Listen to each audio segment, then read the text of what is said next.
नगे च सुरेन्द्रे च कौशिके पाद संस्पृशि निर्विशेष मनस्काय श्री वीरस्वामिने नमः। आर्हत वाङ्मय में कहा गया है, दुवालस विहम सावक धम्मम। श्रावक धर्म 12 प्रकार का होता है, अर्थात श्रावक के लिए 12 व्रत अनुपालनीय होते हैं। 12 व्रतों में 5 अनुव्रत होते हैं।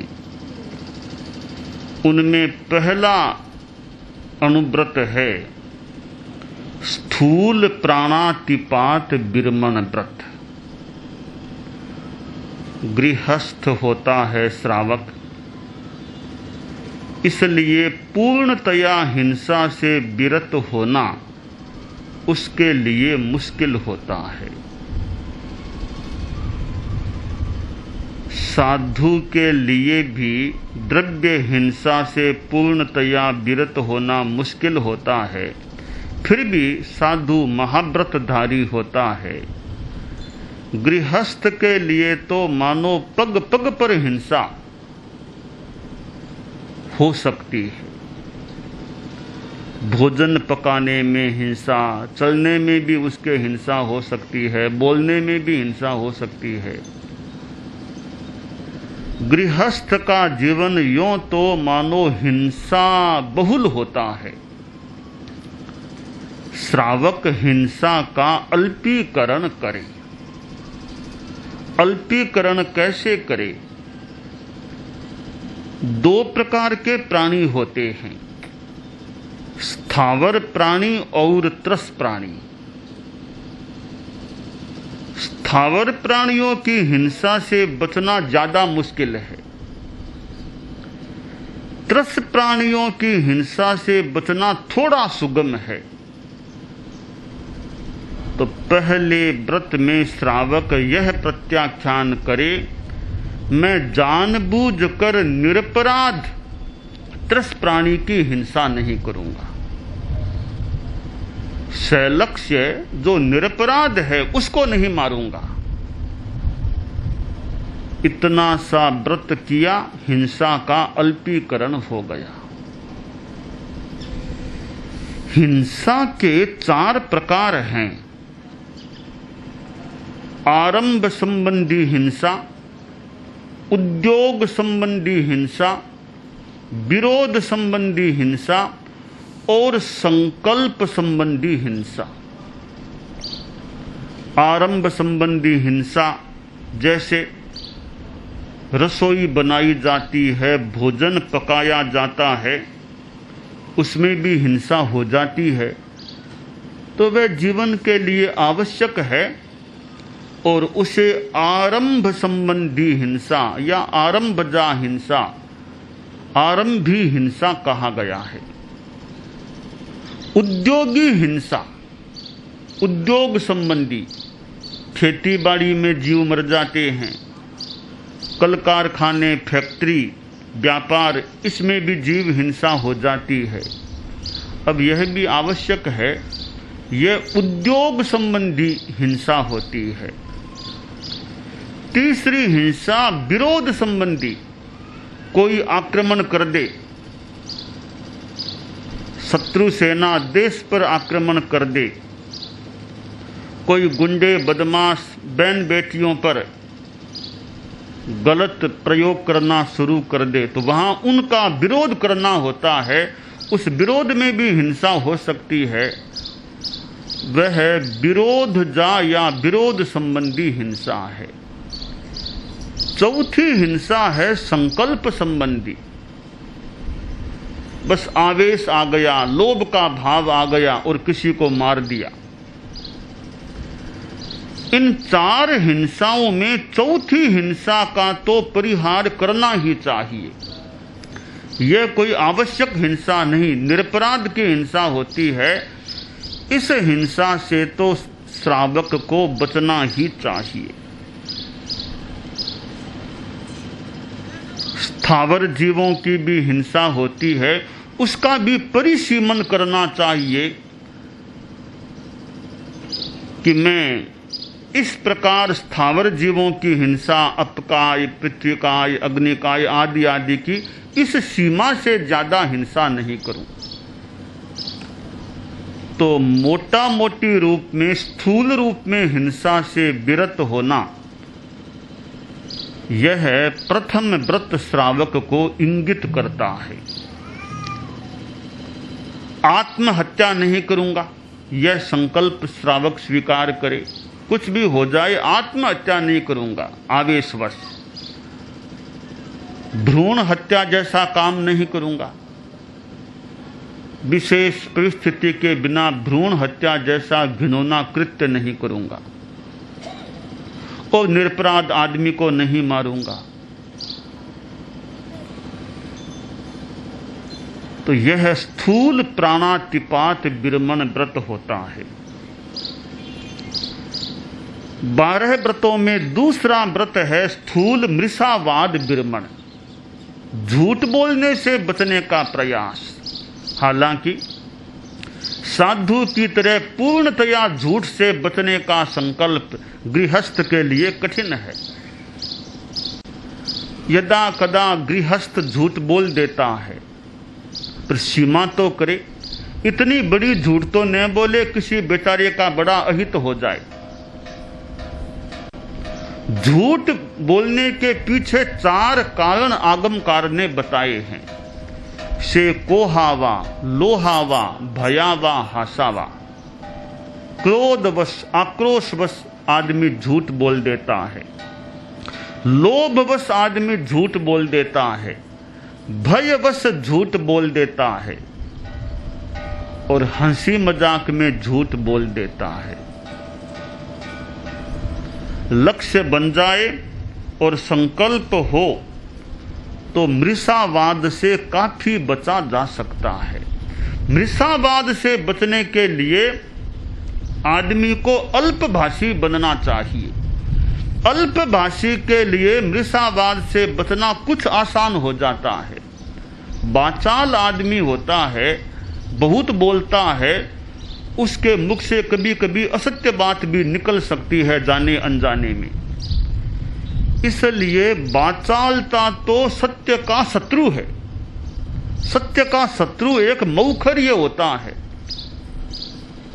तो उससे बचने का प्रयास करना चाहिए। तो श्रावक यह चिंतन करे कि मैं झूठ बोलने की भी सीमा तो करूं। अनपेक्षित मेरी जबान से झूठ बात क्यों निकले। दूसरे व्रत में श्रावक स्थूल मृषावाद विरमण व्रत को स्वीकार करता है। तीसरा व्रत है 12 व्रतों में स्थूल अदत्ता दान विरमण व्रत। चोरी से बचने की साधना, पूर्णतया चोरी से न भी बच सके तो बड़ी चोरी तो न करे। चोरी के 4 प्रकार बताए गए हैं। द्रव्यतः, क्षेत्रतः, कालतः, भावतः। द्रव्यतः चोरी, किसी का धन ले लेना, उठा लेना, और कोई वस्तु किसी की उठा लेना, यह द्रव्यतः अदत्ता दान चोरी है। क्षेत्रतः किसी की जमीन हड़प लेना, जमीन पर कब्जा अपना कर लेना, है तो दूसरे की कब्जा, झूठा कब्जा कर लेना। किसी के बाग बगीचों को हड़प लेना, यह क्षेत्रतः चोरी है। कालतः वेतन देते समय, ब्याज लेते समय, समय के संदर्भ में चोरी करना, कि समय बेचारे का 1 महीना हो गया काम करते करते का, नहीं तुमको तो अभी 20 दिन ही हुए हैं, तो उसको 10 दिन का वेतन कम दे दिया, तो यह समय की चोरी हो गई। या ब्याज के संदर्भ में समय ज़्यादा बता दिया, ज़्यादा ब्याज ले लिया, यह समय के संदर्भ में चोरी हो जाती है। और भावतः चोरी किसी के साहित्य की चोरी कर लेना, किसी विद्वान की किताब है गीतिकाओं की, उसमें से 5-7 गीतिकाएं निकाल ली, अपना नाम देकर के छपा दी, या यत्किंचित परिवर्तन कर दिया, अपने नाम से छपा दिया। यह साहित्य की चोरी है। जो साहित्य तुम्हारा नहीं है, तुम्हें क्या इतना नाम का आकर्षण है?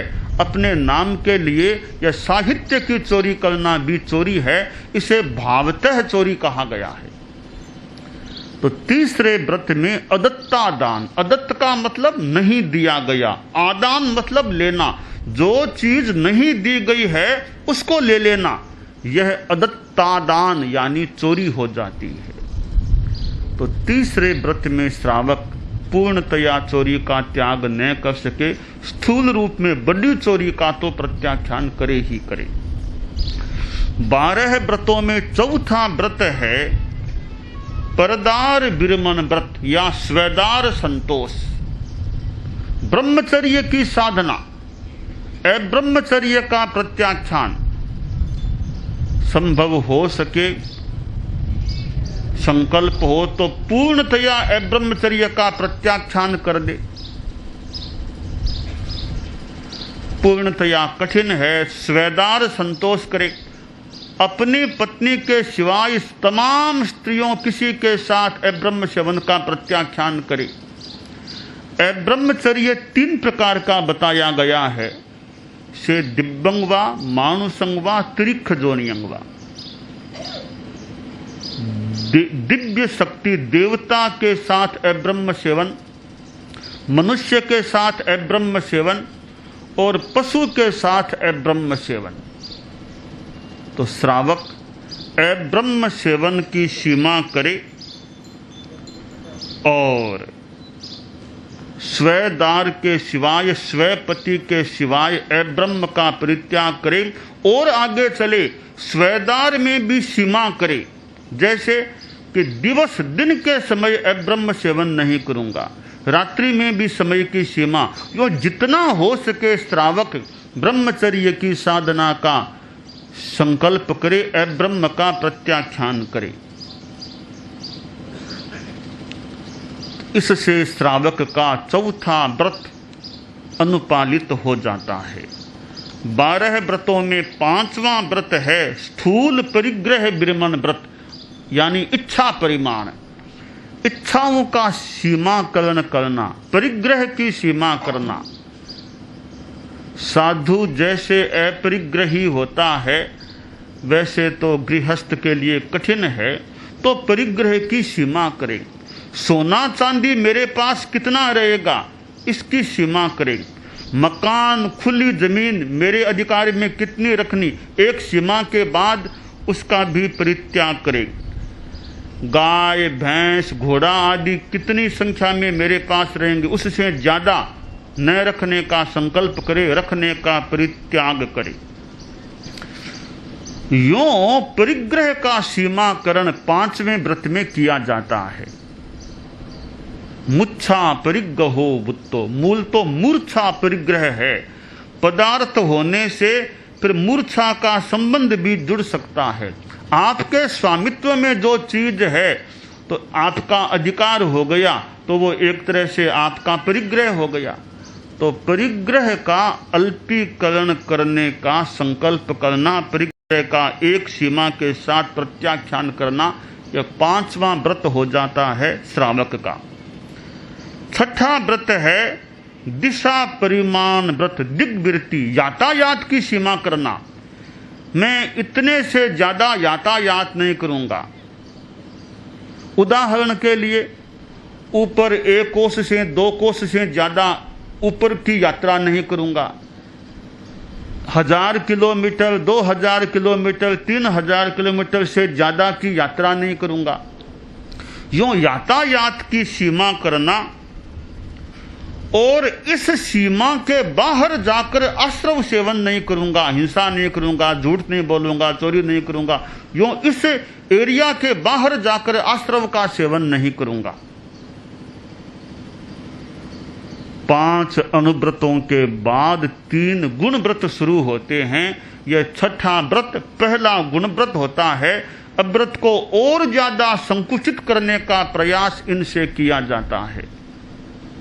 तो यह यातायात की सीमा और एक एरिया के बाहर आश्रव का सेवन न करने का संकल्प, आश्रव का प्रत्याख्यान, यह श्रावक का छठा व्रत और पहला गुण व्रत हो जाता है। 7वां व्रत है श्रावक का उपभोग परिभोग परिमाण व्रत। 2 शब्द हैं, उपभोग और परिभोग। उपभोग्य वे पदार्थ होते हैं जिनका एक बार ही भोग किया जा सके। जैसे रोटी है, रोटी को आपने एक बार खा लिया तो खा लिया, दोबारा उस रोटी को नहीं खाया जा सकता। पानी एक बार पी लिया सो पी लिया, उस पानी को दोबारा नहीं पिया जाता। जो एक बार काम में आती है वह सामग्री या उसका भोग उपभोग कहलाता है। और परिभोग जो बार बार काम में लिया जा सके, जैसे कपड़ा है, आप उसको एक बार पहना, उतारा, फिर कल पहन लिया, फिर परसों पहना, तो बार बार जिसको भोग भुक्त किया जा सके, जिसका भोग किया जा सके, जैसे आभूषण हैं, उनको बार बार पहना जा सकता है।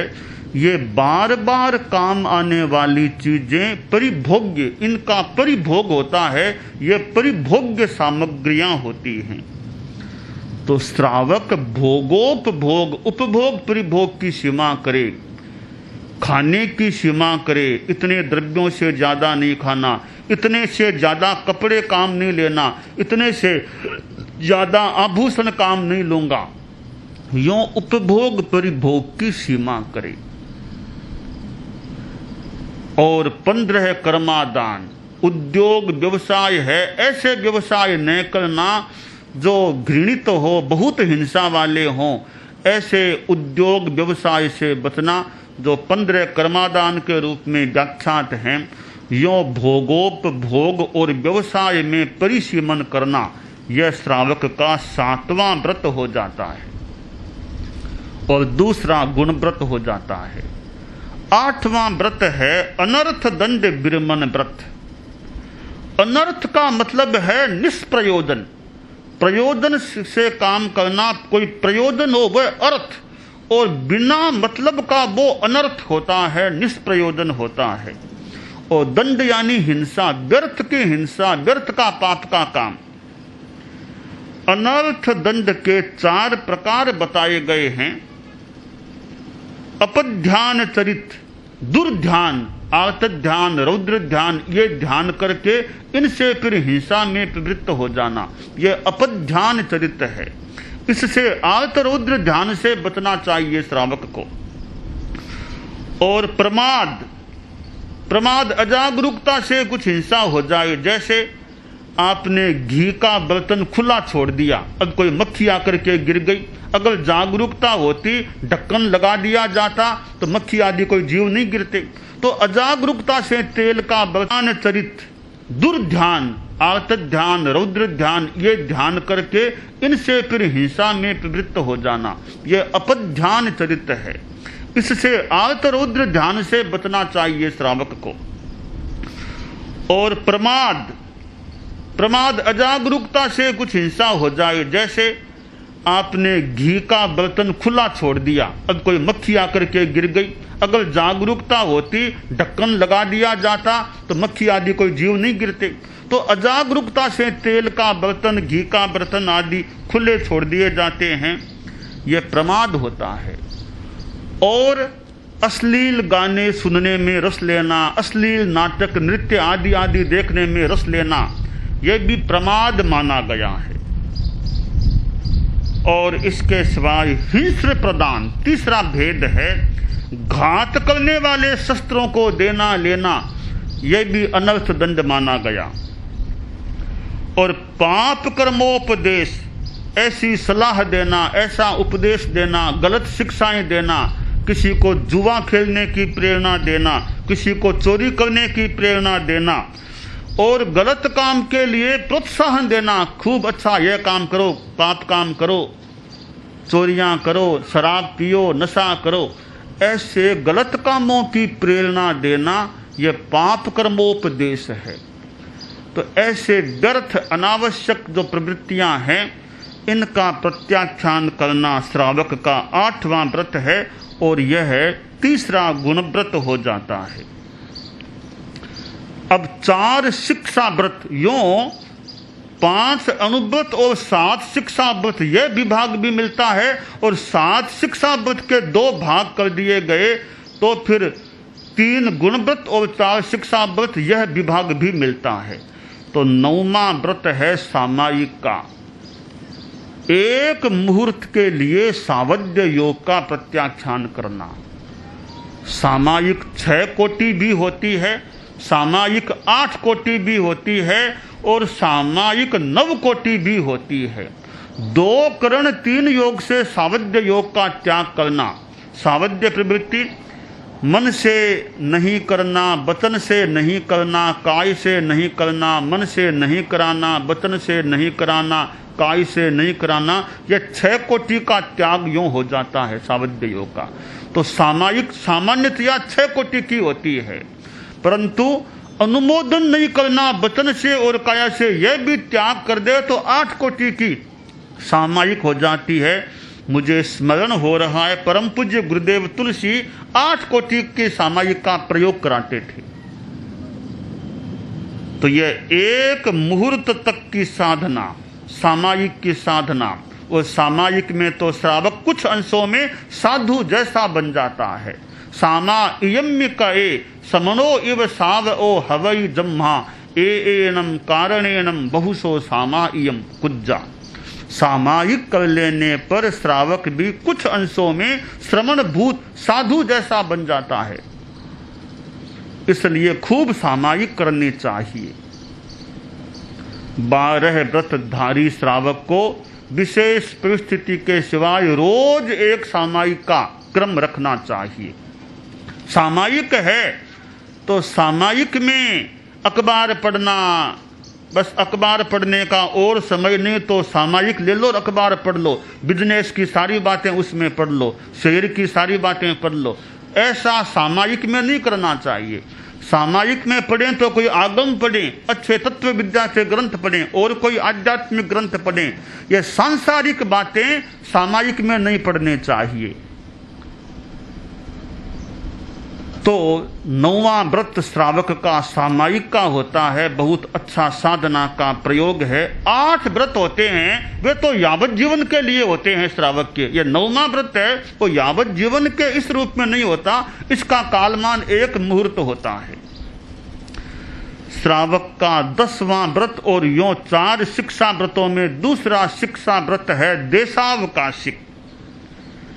इसमें और सीमा करना, सावधिक सीमा, कुछ समय के लिए, जैसे 14 नियम रोज के रोज चितारना, आज इतने द्रव्यों से ज़्यादा नहीं खाऊंगा, आज वो काम नहीं, आज वो स्नान नहीं करूंगा, वो काम नहीं करूंगा, यूं और सीमा करना, रोज की रोज कुछ समय के लिए सीमा करना, यह देशावकाशिक व्रत हो जाता है। उपवास आप लोग करते हैं, उपवास में आपने खाने का त्याग किया, यह भी आपका देशावकाशिक व्रत हो जाता है।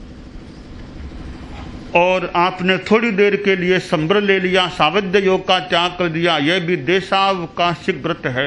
पानी पी करके आपने पोसा लिया है, वह वास्तव में 11वां व्रत नहीं है। पानी पी करके पोसा करना भी यह देशावकाशिक 10वां व्रत होता है। तो देशावकाशिक व्रत में और ज्यादा श्रावक एक समय की सीमा तक व्रत की दिशा में, त्याग की दिशा में आगे बढ़ता है। यह दूसरा शिक्षा व्रत 4 शिक्षा व्रतों में। और 11वां व्रत है पौषध व्रत, प्रतिपूर्ण पौषध व्रत स्वीकार करना। असन पान खाद्य स्वाद्य आदि का प्रत्याख्यान करके पौषध अष्टप्रहरी भी होता है। मुख्य पौषध तो 8 प्रहर का है। 8 प्रहर तक न खाना न पीना, 2 विहार उपवास और अष्टप्रहरी पौषध। वैसे पौषध 6 प्रहरी भी किया जाता है, पौषध 4 प्रहरी भी किया जाता है। 4 प्रहरी रात का भी हो सकता है, 4 प्रहरी दिन का भी होता है। और यह पौषध व्रत जो आदमी को मानो साधनामय बनाने वाला होता है, यह पौष व्रत। और 12वां श्रावक का व्रत अतिथि समविभाग, साधु शुद्ध साधु को शुद्ध दान देना। शुद्ध दान देना, ऐसा नहीं कि साधु के लिए बनाना, तैयार करना, पकाना, वो नहीं, जो सहज में है उसमें से साधु को बड़ी भावना से दान देना। साधु नहीं भी आए तो भोजन से पहले भावना बाना थोड़ी देर, अगर साधु साधियां कोई आ जाएं, मेरा भोजन थोड़ा भी उनके पात्र में चला जाए तो मैं तो धन्य हो जाऊं। ऐसे भावना भाना भी यह 12वें व्रत का अंग हो जाता है। और 12 व्रतों के बाद एक फिर है अपश्चिम मारणांतिक संलेखना, अंतिम समय संथारे में बीते ऐसी भावना भी करना, और मौका मिल जाए तो संथारा कर भी लेना। यह एक तरह से 13वां श्रावक का व्रत हो जाता है। तो ये श्रावक के 12 व्रत हैं और 13वां यह संथारे का क्रम है। तो श्रावक इनको समझ करके इनको स्वीकार करे तो वह आत्मकल्याण की दिशा में आगे बढ़ सकता है। दानान सेठम अभयपयाणम सच्चे सुया अणवज्जं वयन्ति तवेषु या उत्तम बंभचेरम लोगुत्तमे समने नाय पुत्ते।